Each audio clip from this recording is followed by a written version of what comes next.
แม่เจ้าไปใช้ไปเรียกฮะเรียก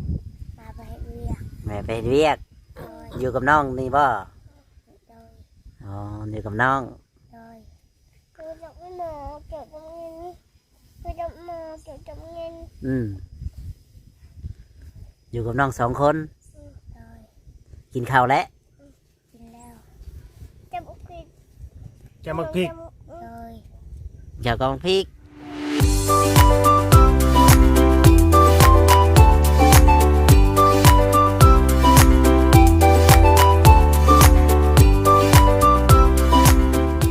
ดีแหละสบายดีพ่อแม่พี่น้องFCที่หักแพงบ่ว่า FC ฝั่งลาวฝั่งไทยแล้วก็ต่างประเทศนำในเด้อพ่อแม่พี่น้องเนาะมื้อนี้ก็สิมาสัมภาษณ์มาผ่านมาทางแม่ลูกหลายนั่นแหละพี่น้องเนาะแต่ว่าพ่อแม่เพิ่นบ่อยู่ก็อยู่แต่น้องๆเพิ่นนี่แหละพี่น้องก็อดสัมภาษณ์บ่ได้ก็ตาสงสารน้องๆเพิ่นก็เลยถ่ายให้พ่อแม่พี่น้อง FC ได้เบิ่งได้ชมนํกันเนาะทางน้องๆเพิ่นก็ได้พี่น้องเอ้ยเนาะแต่สงสารเอ็นดูเนาะพ่อแม่ปล่อยไว้ให้ลูกอยู่แบบลำพังเนาะพ่อแม่พี่น้องจังไดก็สิไปพบพ่อกับช่องไปพ่อกับน้องๆเพิ่นเลยดีกว่าพี่น้องเอ้ยบ่เว้าหลายใจห่างเนาะโดย ดีกล้อง สบายดี ไปดี สบายดีล่ะ เต้ ดี สบายดี เออ ซื้อในไรเจ้าน่ะ ยูนินยูโม ปลานินกับแตงโมโด บ่าวจอยเบิ่งดูหมดนะบ่าวจอย ผมก็หมดจะครบน้องนะ หมดสิการลูกเขาระบาดนี่ พ่อแม่ ไล่ ไป มัน พ่อแม่ไปใช้เนี่ยนี่ ไปเรียกงานนาง ไปเห็นงาน หมดจัดบ่ฮะ โดย นี่ค่านะไปเห็ดอยู่ไสละหานะ เรียกสามเรียกสาม ตอนแรงเพิ่นมาบ่ โดย เฮ็ดงานหยังอีนาง งานขายน้ำไม่ใช่น้ ขายน้ำ ำโดย พ่อเด้ซะ พ่อกับเห็ดงาน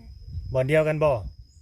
ไก่เดียวเลย โอ้ใกล้กันหาคนละบ่อน เรียกงานเรียกงาน อืมเบิดมาแล้วก็มานำกัน โดย ได้ยังสิกินข้าวกับน้องนะ เสื้อกาวน่ะไม่เท่าไอ้ปลาพี่กิน อื อื ม ม ไก่ปลาพี่กิน อยากปลาปิ้งกิน โดย โดย ไปสิว่าโดยสิ เพราะกับผู้ใหญ่ก็เว่าโดยตัวก็เชื่อโลดแล้วบ่ได้เงินกินขนมนี่นี่ อยากกินอยู่บ่ขนมน่ะ อยากกินกิน อยากกินว่าซั่นแม่ไปทำงานกับพ่อน่ะบ่ได้ซื้อขนมมาฝากบ่ยามมื้อแลง ซื้อ ผู้หนึ่งซื้อผู้หนึ่งหื้อบ้านนี้เอาซื้อบ่แตงโมนางโมโมเอ้ยโมโมลุงเอิ้นน่ะได้ยินอยู่บ่แม่นอยู่บ่เจ้าซื้อโมน่ะแม่นอยู่แน่คือบ่ค้านซะ แม่จะซื้อมาฝากอยู่บ่ซื้อมาฝากอยู่ อย่าแก้มันจะ นั่งดีๆนั่งดี มันคันพี่น้องมันเก่าเด็กน้อยมันเป็นตุ่มเด้หมดกัดหมดเนื้อก็เก่า ๆเด็กน้อยเนาะอยู่แต่กับอ้ายพ่อแม่บ่อยู่กับแบบนี้ น้องโมจักปีแหละน้องอีนางโม มาบาท ฮะ มาบาท 5 บาทชักคือ5 บาท5 ปีเจ้าติ หมออ้ายกับปลาเน้นกับ5 บาทคือกันละบาทบ่อ้ายได้จ้ะจักปีได้เจ้านะ น้อง บ่ฮู้ ไม่ได้ไปโรงเรียนบ่ พ่อแม่ไปจุ่มแม่ไปจุ่มนี่นะมังแม่ไปจุ่มปุ่ม ก็เว้า น้องว่ายังท เสียปุ่ม ำโอ้แม่บ่ได้ซื้อปื้มให้ อย่าเงินอย่าเอา อ๋ออยากไปโรงเรียนอยู่บ่จักก็ดีบ่โม ไปนะ แสดงว่าบ่ได้เรียนเบิดแล้วบ่ทำปานนี้ โดย ออกมาแล้ว เอื้อยก็บ่ได้เรียนอ้ายก็บ่ได้เรียนแล้ว โดย หมออ้ายได้จะไปทางใดเดือนนี้ อ้อยหมออายไปยืนเขา อืม ไปอยู่น้องเขา โดยชื่อน้ำบาง อยู่ตรงกลางบ้าน ชื่อน้ำบาง อยู่ใน นำลุงบ้าง เจ้าได้สะคือบ่ไปอยู่นำคน เขาไม่ดูเราให้ เรามาอยู่ จังไงพวกเราไปไงก่อนเลยยังไงไป อืม ขนาดจังดับหนองไอ้หมองใหญ่แล้ว อืมอ้าวพี่น้องเอ้ย นี่ บ้า ยังไง ว่าจ่อยงงเลย เจอน้องเจออีนางโมเว้าจักแม่นเนาะผู้ช่างบ้าน หมูเรื่องเลยน้อง เว่าเป็นนั่นภาษาอังกฤษไปเลยบ้านต่างประเทศไปเลยให้สันหนึ่งข้าวหนึ่งน้ำให้กินยามมื้อแลง มอง เออ เอ้ย เอ้ยมง เอ้ยมง แม่มาคำบ่แต่ละมือ บ่แม่นเอิ้นเขาเอิ้นเขาบักเบิดบ่จักบ่บ่ได้เอิ้นอ้ายเอิ้นเอื้อยบ่เอิ้นเอิ้นบักโลดแม่นบ่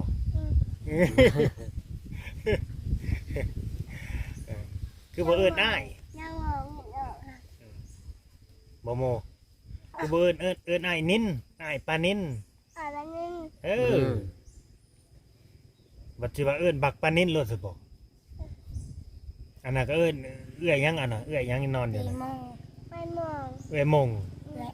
ไอ้ลาย เอื้อยมงไอหลาย ไอ้ลา เอย ไอ้มองไอ้นี่มันกาย อืม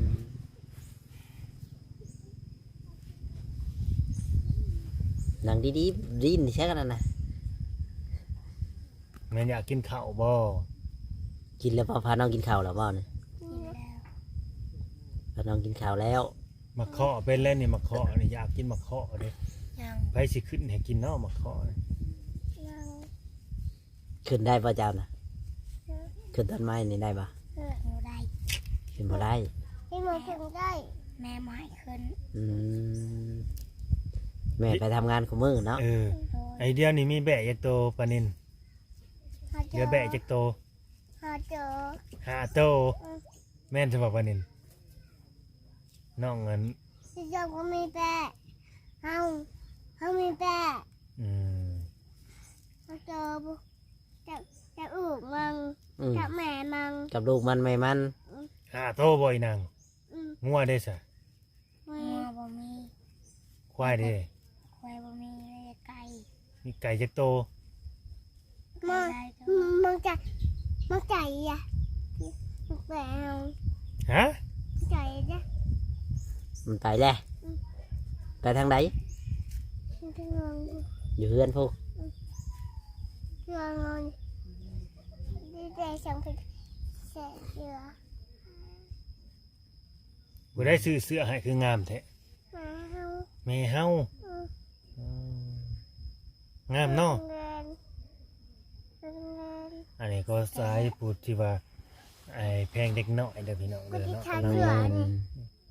จะมึง กำลังเว้าซำนี่นะมารับมาไหล ไป กำลังเฮียนเว้าเนาะเฮียน จัก เว้า แม่น เลย เว้าพี่ช้างแน่ดอกบ่ถึงเว่าผิดไปแน่ตามภาษาเด็กน้อยน้องโมโมคุจิหล่อเป็นแล้วบ่นี่หึ ขุดบ่เป็น กินเป็นบ่กินเป็นบ่กินนะ เป็น กินบ่เป็น เป็น กินเป็นอืม ขวดแล้วแล้วบ่มันนะ รีพูก บ่ได้พูด ได้จังบวกไงไปเอา กะได้ตกแล้วบ่ปีนี้ไปตกแล้วบ่กะ ยังบริด บ่ได้ดำ ใช้นาเจ้านะ ำอยู่ทงเราต้องยินใจน้องทำไปได้น้อง อืม ทำไปหาจุดเดืองอ่ะ พาเราไปกินเพียงที่อยู่เลยพื้นไทยได้ใช้ใช้ได้ไม่เท่าบ่ บ่จังเอง ดังเอาเอง แต่บ่มีกับไพ่กะเฮ้ยฟังเลยไปหนึ่งเขาเดินเล่าให้ฟังเลย เป็นหนึ่งข่าวในเฮือนลาวอืม หนึ่งไม่เจอเรื่องเล่า พ่อแม่ไปทำงานว่าซั่นปล่อยให้ลูกอยู่กันลำพัง แม่น น เนาะชีวิตคนเฮา อยู่แบบมีแต่เด็กน้อยช้ ปวดขา ำบ่ฮู้ว่าสิไปทางใดบ่ย่านบ่คนมาเอาไป บ่ยาน ฮะ ยาน ย่านบ่ ยาน อืม ญาติเพิ่นมาจับคือกันบ่ มีอยู่บ่คนมาจับไป ระวังเด้อย่านมีคนมาจับไป โดยจังเลยจะมาใหม่ มาอีก อืม ก็จะมาฝ่าใหม่อีกไงนะ อืม มีเสียที่เครื่องมั้ย มีหยังนะ เสียหน่อย เสียน้อย เสียไหนต่าง อืม พี่ต่างพี่มังพี่เนือง หมออ้ายนะว่าบ่เป็นสำนองซ้ำ อืม เนาะ บ่วานิน น้องยังว่ามารับมาไล่ พ่อแม่ไปจักมื้ออะไรผ่านไป ไปคุมื้อบ่ ไปมือ อื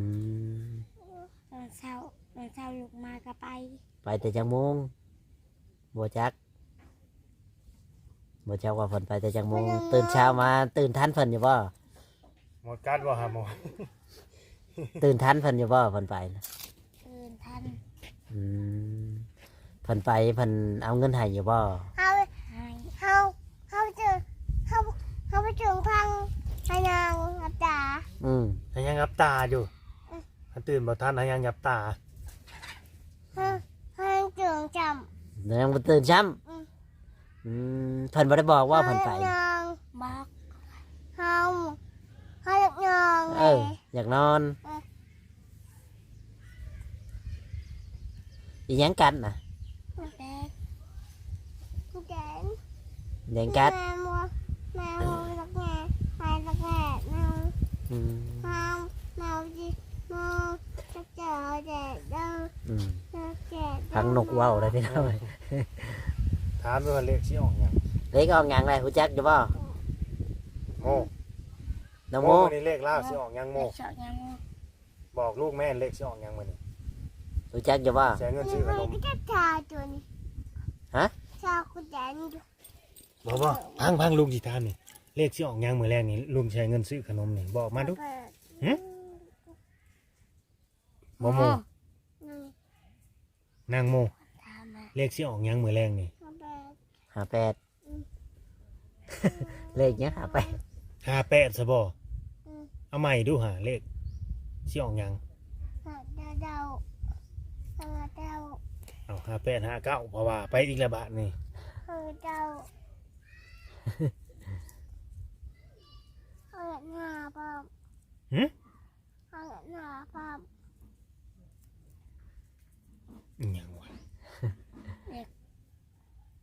หน้าป้อม น้องว่าหยังปานิน เด็กห้า เลข58 59เอาเด้อพี่น้องเอ้ยแต่มี5 สิถึกอยู่บ่นี่น่ะถึกบ่มั่นใจเอาเลย บ่แม่นตัวลุงบ่บ่ได้ตัวอ๋อไผบอกนี่พันบ่ หมาเฮาจะมาจะใจอยู่ยังไงเด้อแม่บอกจะมาจะใจอยู่ยังไงเด้อแม่บอก จะมาแต่ใส่เบิ่งลาวเด้อ อืม เอาเด้อพี่น้องเอ้ยบ่แน่ได้เด็กน้อยซ้ำนี่ซ้ อืม ำเนาะบางทีคิ้วปังก็มีได้ 58 59 โดยพอดีได้เงินกินขนมหน่อยๆนางเนาะซื้อเสื้อผ้าใหม่ๆเนาะ โดย อย่าไปตัวป้าลุงได้อีหละเอ้ย โดย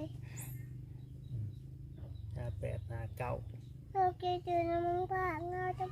ไปไหนจะมึงนี่ เมื่อพ่ออยู่ทำลุงนะ เออ ฮะ เออ ไปพ่ออยู่ทำลาวนะ มืดขนมกินได้กินจนบ่อยากเวลาขนมน่ะ บอกแล้วแม่นะสิไปนะ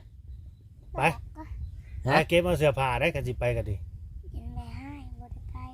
ไปตอนนี้เราได้กันสิไปน่ะ ให้ไปทำงานดูเราจะมา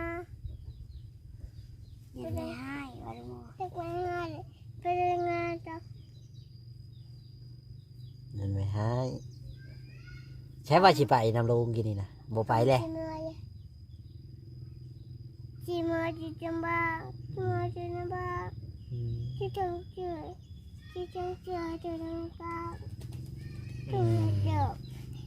จะไม่อยากกันจะไม่มาฉากกัน ลุงเราอยากนอนเลย ให้จะมาฉากกัน